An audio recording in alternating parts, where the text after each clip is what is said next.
আমি খুব সংক্ষেপে কথা বলবো। সব বড় বড় পলিটিক্যাল পার্টির লিডার আসবে। আমি খুব সংক্ষেপে কথা বলবো।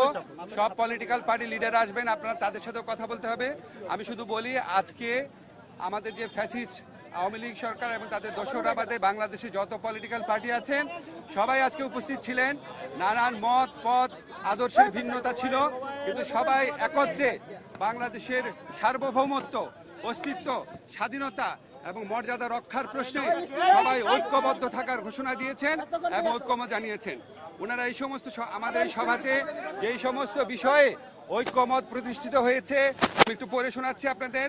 প্রথমেই ভারতে যে বাংলাদেশ বিরোধী বিভিন্ন তৎপরতা চলছে, বাংলাদেশের উপ হাই কমিশনে হামলা, বাংলাদেশ বিরোধী প্রচারণা, বাংলাদেশের অভ্যন্তরীণ ব্যাপারে হস্তক্ষেপ, এসবের তীব্র নিন্দা জানানো হয়েছে এবং ভারতের এই সমস্ত পদক্ষেপের বিরুদ্ধে বর্তমান সরকারের যে আত্মমর্যাদাশীল এবং সাহসী ভূমিকা তার প্রশংসা করা হয়েছে এবং সরকারের সাথে সলিডারিটি প্রকাশ করা হয়েছে।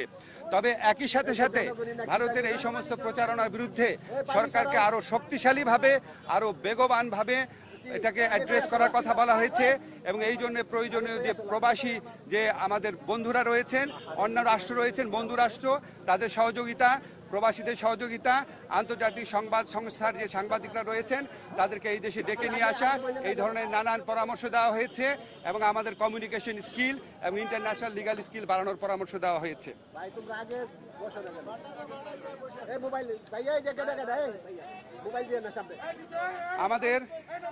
আমাদের একই সাথে সাথে ভারতের সাথে বাংলাদেশের যত চুক্তি হয়েছে গত 15 বছরের ফ্যাসিস্ট শাসন আমলে সেটা প্রকাশ করার দাবি করা হয়েছে এবং একই সাথে সাথে রামপাল সহ বাংলাদেশের জন্য ক্ষতিকর যে সমস্ত চুক্তি আছে সেগুলি বাতিল করার দাবি করা হয়েছে।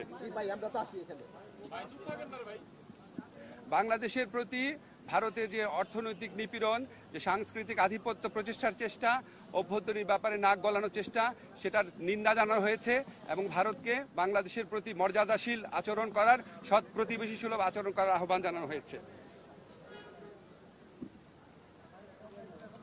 আচ্ছা, আমাদের এই পরিস্থিতি মোকাবেলায় ভারত বাংলাদেশ বিরোধী যে বিভিন্ন প্রচারণা চালাচ্ছে, এই পরিস্থিতি মোকাবেলায় সকল সম্প্রদায়ের মানুষের ভূমিকার প্রশংসা করা হয়েছে এবং সাম্প্রদায়িক সম্প্রীতি যে কোনো উস্কানির মুখে অটুট রাখার প্রত্যয় ব্যক্ত করা হয়েছে।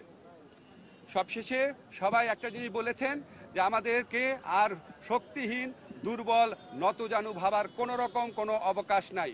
যে কোনো ধরনের অপপ্রচারণা এবং উস্কানির বিরুদ্ধে আমরা ঐক্যবদ্ধ থাকব এবং আমরা আমাদের ঐক্য অটুট রাখব, আমরা সাহসী থাকব এবং আমরা যে কোনো ভবিষ্যতেও যে কোনো ধরনের প্রচারণা আসলে, যে কোনো ধরনের উস্কানি আসলে আমরা আমাদের ঐক্যকে আরও বেগবান দেখানোর একটা প্রচেষ্টা অব্যাহত রাখব। একই সাথে সাথে আমাদেরকে বলা হয়েছে, এটা প্রস্তাব আকারে এসছে যে আমরা যে গোটা জাতি এই যে ভারতের অপপ্রচারণার বিরুদ্ধে ঐক্যবদ্ধ রয়েছি, এই জন্য আমরা সবাই মিলে একটা সমাবেশ করতে পারি কিনা, সবাই মিলে একটা পলিটিক্যাল কাউন্সিল করতে পারি কিনা, এমনকি নিরাপত্তা কাউন্সিল করতে পারি কিনা, এই ধরনের প্রস্তাব আনা হয়েছে। এই সবার মূল সুর ছিল যে আমাদের মধ্যে মত পথ আদর্শের ভিন্নতা থাকবে, আমাদের রাজনীতি ভিন্নতা থাকবে, অবস্থান ভিন্নতা থাকবে, কিন্তু দেশ সার্বভৌমত্ব এবং অস্তিত্বের প্রশ্নে আমরা সবাই এক, সবচেয়ে উপরে দেশ এবং এটার থেকে আমরা কখনো বিচ্যুত হব না। বাংলাদেশকে দুর্বল, শক্তিহীন, নতজানু ভাবার কোনো রকম অবকাশ নাই। এটা এই জাতীয় ঐক্যমতে, এটা একটা জাতীয় সমাবেশের মধ্যে দিয়ে, সকল রাজনৈতিক সমাবেশের মধ্যে দিয়ে এই বার্তা প্রকাশ করতে, এই বার্তা জানিয়ে দিতে বলা হয়েছে। আপনাদের ধন্যবাদ।